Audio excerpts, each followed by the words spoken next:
Beaucoup de choses se passent dans la vie des enfants de Dieu. Il y a un passage dans la Bible qui dit « Les princes sont à terre et les esclaves sont sur les chevaux ». Mais aujourd'hui, nous nous rendons compte que c'est dans la maison de Dieu même qu'on nous fait tomber de nos chevaux et nous marchons à terre. Les problèmes aujourd'hui, nous allons les trouver dans la maison de notre Père. Pourquoi? Parce que nombreux sont ceux qui parmi nous, je ne sais pas qui les a appelés. Je ne sais pas les instructions de qui ils suivent. Je ne sais pas quel mandat ils ont, quelle est leur feuille de route. Est-ce que c'est de conduire le peuple dans le vert pâturage auprès des sources d'eau paisibles, ou bien est-ce que c'est conduire le peuple dans les chemins rocailleux? Je ne sais pas. Nous avons donné notre vie à Dieu pour avoir une vie meilleure, pour bénéficier des résultats de la nouvelle naissance, pour bénéficier de cette nouvelle vie que nous recevons lorsque nous acceptons le Seigneur Jésus-Christ dans notre vie. Une vie, bien sûr, pas dénuée de problèmes et de difficultés, non. Mais qui apporte une force intérieure capable d'affronter ces difficultés-là. Aujourd'hui, les enfants de Dieu sont engloutis dans les difficultés, créés par les soi-disant serviteurs de Dieu, créés par les appelés, créés par les élus, les mis à part. La question se pose aujourd'hui, qui les a appelés? Qui les a mis à part? Qui les a élus? Qui les a choisis?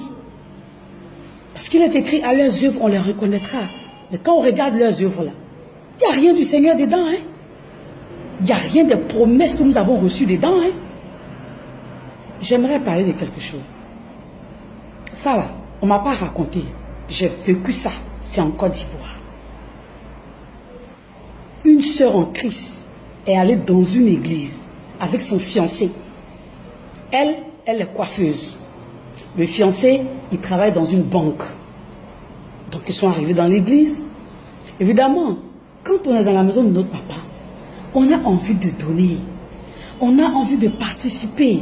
On a envie d'exprimer notre zèle avec les moyens que nous avons. Si c'est quelqu'un qui n'a pas l'argent, il a envie de laver le temple, il a envie d'essuyer le temple, il a envie de nettoyer la maison du serviteur de Dieu. Si c'est celui qui a l'argent, il veut mettre cet argent à la disposition de Dieu. Mais qu'est-ce qui se passe aujourd'hui? Quand ceux-là qui se sont appelés là, vous tombez dans leurs mains, ils vont vous sortir des révélations qu'on ne sait pas où ils ont pris ça. Non, Dieu dit que la femme est la côte de son mari. Toi, tu ne peux pas travailler dans une banque et ta côte va être dans coiffure. Non, vous devez être à peu près la même chose. Vous avez enlevé ça où? Et c'est fini, hein? On va commencer à dire non, la femme là, c'est pas ta femme. Et puis cette soeur dont je parle, c'est elle qui avait reçu Christ. Elle a emmené son fiancé banquier à Christ et elle lui a dit, allons dans mon église. Vous voyez combien de fois vous êtes méchants? Vous voyez combien de fois vous êtes méchants? Ne venez pas à l'église seul, venez avec des gens, invitez des gens. Mais la première personne que nous invitons, c'est ceux que nous aimons et qui nous aiment. Mais quand on vient avec eux, qu'est-ce que vous faites? Vous divisez les gens, vous séparez les gens, vous attristez les gens. Oh, mais c'est méchant. C'est pas sérieux ce que vous faites. C'est pas sérieux. Je vous dis, cette sœur-là, de fil en aiguille, ils lui ont arraché son fiancé pour la remettre à une autre fille qui travaillait dans une autre banque. Pourquoi? Parce que cette fille-là est la fille spirituelle du propriétaire de l'église, et quand elle voit comment le banquier est nanti, comment il donne, il a fait ses calculs, il va les mettre ensemble parce que c'est pas sûr. Il s'est dit, bon, la sœur en Christ qui est coiffeuse là, un jour elle pourrait l'emmener loin de moi parce qu'elle n'est pas ma fille spirituelle. Or, si c'est ma fille spirituelle, elle est chez elle ici, donc si le banquier là l'épouse, tout leur argent va rester ici. Hey! Vous êtes sorciers. Vous êtes sorciers, hein? Cette fille-là, j'étais dans un moment de jeûne, elle m'entendait prier tous les jours de 2h à 4h, de 2h à 4h. Elle est venue taper à ma porte un matin à 3h, pleurant comme ça, se jeter à mes pieds, expliquer ce problème-là. Est-ce que c'est sérieux même ce que vous faites là? Est-ce que c'est sérieux? Non, c'est pas, j'ai même pas envie de vous regarder dans les yeux. C'est pas sérieux. C'est pas sérieux. Arrêtez ça. Arrêtez ça. Les filles viennent dans les églises. Qu'est-ce que vous faites encore? Non, Dieu m'a dit que toi, tu seras mon épouse. C'est toi qui es ma cote. On va marcher ensemble. On va marcher ensemble là. Tu couches avec l'enfant des gens. Tu as déjà fini de l'épouser. Tu as fini de l'épouser.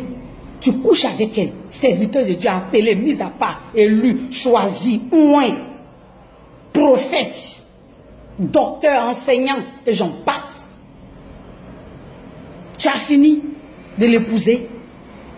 Tu as fini de regarder en elle si elle est prête pour aller au foyer. Mais comme ton intention véritable, ce n'est pas foyer, tu couches avec elle. Quand tu es rassasié, tu trouves une histoire bidon pour rompre ces fiançailles entre guillemets que toi-même tu avais fabriquées. Et paf, tu sautes encore sur une autre. Non, cette fois-ci, Dieu dit que 1, 2, 3, 4, 5, 6, 7, 8, 9, 10 dans l'église. Tu couches seulement.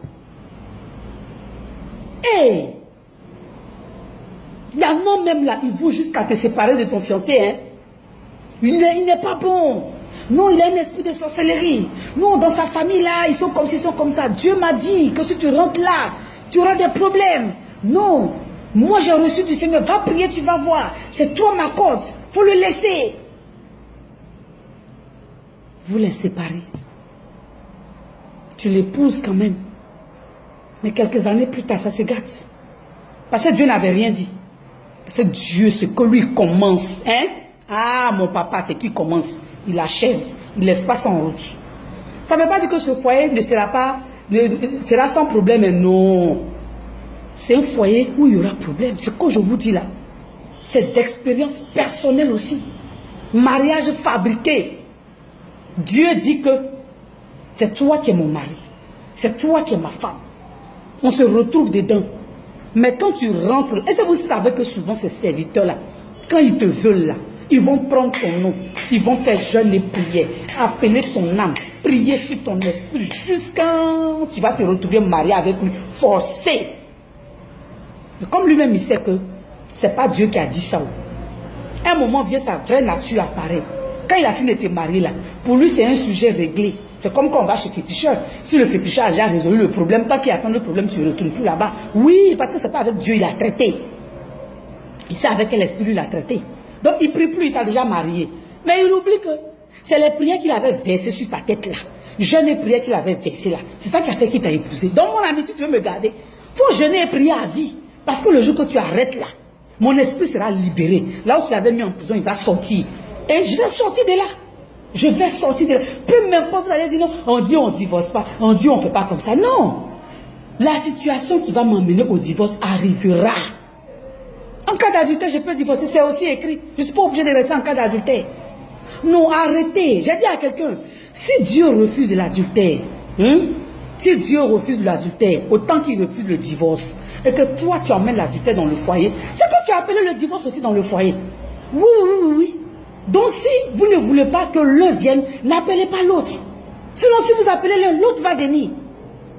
Vous restez là à faire vivre des vies impossibles aux filles de Dieu, aux princesses de l'Éternel des armées, et vous voulez qu'elles vous subissent. Pourquoi? Tu es oint, c'est toi qui es oint, moi je ne suis pas oint. Tu es trop béni, moi je ne suis pas béni. Il y en a même qui vont jusqu'à dire que c'est à cause de leur onction que toi tu es béni. C'est à cause de leur prière. Ils mentent. La relation avec Dieu est individuelle. C'est vrai. En tant que ton époux, en tant que ton chef, s'il prie pour toi, il y a des retombées bénéfiques. Mais c'est comme ça que toi, en tant que son épouse aussi, si tu intercèdes pour lui, il y a des retombées bénéfiques. Non, nombreux sont nous, les femmes, qui avons intercédé pour des hommes et il y a eu des bénéfices. Donc ne croyez pas que c'est Dieu, il vous a point vous seul. Il dit non, je fais descendre de mon esprit sur toute chair. La femme aussi a une chair. Donc elle reçoit l'esprit de Dieu. Arrêtez de mettre les princesses, les enfants de Dieu dans vos prisons que vous avez fabriquées vous-même. On nous libère du joug du monde. Vous voulez nous mettre sous vos jougs bizarres. Vous n'êtes même pas de bons serviteurs même pour dire que non, au bout là-bas, vous allez vous repentir, vous allez vous recéder, puis tout va se mettre en ordre. Vous restez dans les mêmes conneries, vous mettez les enfants des gens dedans. Pourquoi? Pourquoi? Si tu l'as obtenu avec jeûne et prière, continue tes prières de je ne mange plus. Comme ça, elle va rester dans ton foyer à vie. Qu'est-ce que ça veut dire? À cause de vous, même les ouvriers de la maison de Dieu ne prennent même plus la tâche au sérieux. Puisque vous-même, vous voyez, vous n'êtes pas en train de faire les choses avec sérieux. Vous faites les choses avec légèreté, avec un esprit de va-t'asseoir.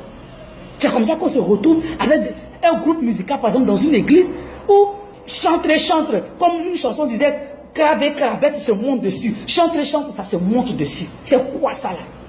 C'est quoi ça là? Diacre, diaconesse, ça se grimpe dessus. Ancien et ancienne, ça s'agrippe. C'est quoi tout ça là? Hein? Parce qu'ils ont vu le serviteur lui-même, le pasteur lui-même, s'agripper à tout ce qui bouge. Donc c'est permis, c'est un laisser-aller. C'est un laisser-aller. Oh, arrêtez ça, c'est vilain là. Mettez de l'ordre dans la maison de Dieu. Rebâtissons les murs, s'il vous plaît. Il y a un désordre qui ne dit pas son nom qui est là. Et ça sent mauvais. C'est un amas nauséabond qui est devant Dieu. C'est horrible. C'est horrible, je vous assure. Il faut arrêter l'hémorragie. C'est pas bon. Après, c'est pour dire non, la Bible a parlé des signes des anciens temps.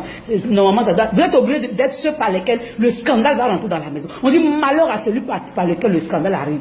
Vous êtes obligé d'être ceux par lesquels le scandale doit arriver. Je ne sais même plus comment je vais vous parler. Tellement ça m'énerve cette histoire-là. Il y a eu combien de Judas? C'était un seul Judas, non?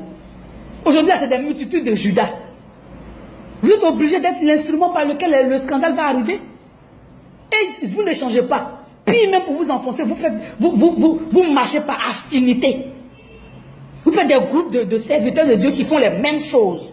Qui couchent toutes les fidèles, qui séparent les fiancés et les fiancés, qui... Arrêtez ça, arrêtez. Le peuple pleure, hein. Le peuple pleure. Et leurs cris arrivent jusqu'en devant Dieu. Leurs larmes sont versées devant le trône de Dieu. Leurs larmes inondent les pieds de l'Éternel. Arrêtez ça.